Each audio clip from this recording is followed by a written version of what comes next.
Welcome back to the Rowdy Studio and our post-race edition of the Big Three, brought to you by Bristol Motor Speedway. I'm Stephen Levine. This is Tom Vandervoort. Kasey Kahne came away from New Hampshire Motor Speedway with his second win of the season. He is now the first wild card driver because he's got 2 wins. And he's on a roll, And he's higher in the standings than Kyle Busch now, too. Yeah, Kasey Kahne's on a roll. Kasey Kahne is showing the potential a lot of us thought he had coming with his crew chief, Kenny Francis, to Hendrick Motorsports.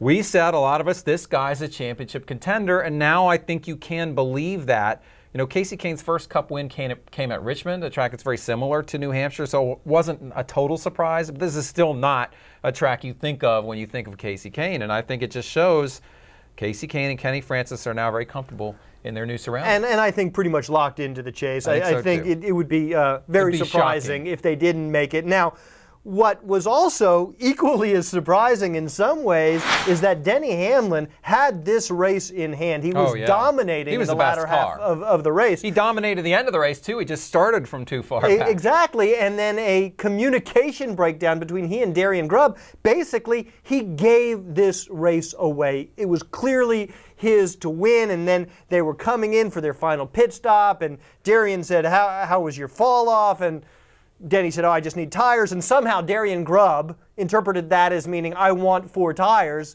I'm not sure how he got there listening to the radio, the radio exchange.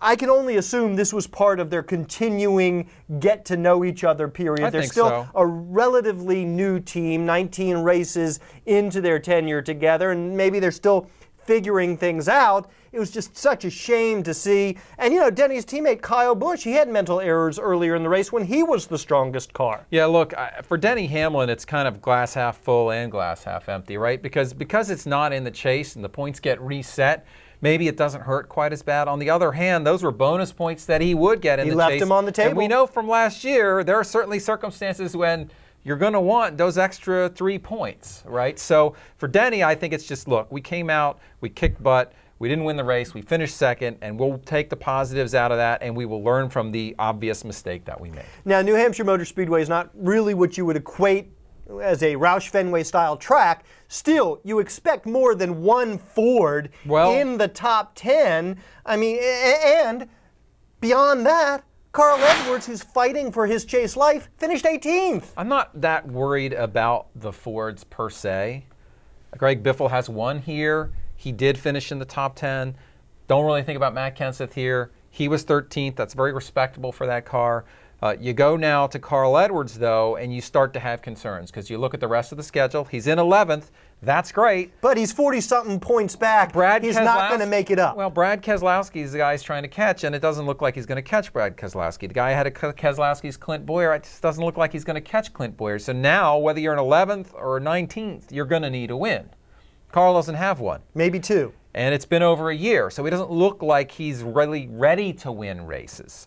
You look at Michigan as a chance, Atlanta as a chance, Bristol, he's very good there, and maybe Pocono as well. 4 races in the next 7, he's going to have to win one of those. But he's not even leading laps. I know. He's not even running in the top 5. It doesn't look good. I got to tell you, it doesn't look good. And when you're battling somebody like Kyle Busch for a wild card spot, and you've got Richmond. You're a win behind Kyle. You got Richmond and Bristol coming up, where Kyle is virtually automatic. I mean, come on. I think Carl Edwards, I think his chase hopes are done. I think you can stick a fork in him. Well, I'll put it to you this way. I'm not sticking a fork in Carl Edwards because he can go out and win, and he can win a couple if he has to.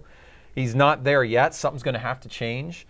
But it is definitely less than a 50% chance that Carl Edwards, the guy who basically tied and lost the championship on a tiebreaker last year, isn't going to make it. We've certainly seen that happen before, where a guy, has a big letdown the next season. I think that's what we're looking at here, because his team cars are good. Yeah, he is at the he's replaced David Reagan as the last place. It's not good for Carl Edwards right now. He's got to turn it around. No signs of that happening. That's Tom. I'm Stephen. Thanks again to Bristol, and we'll see you next time.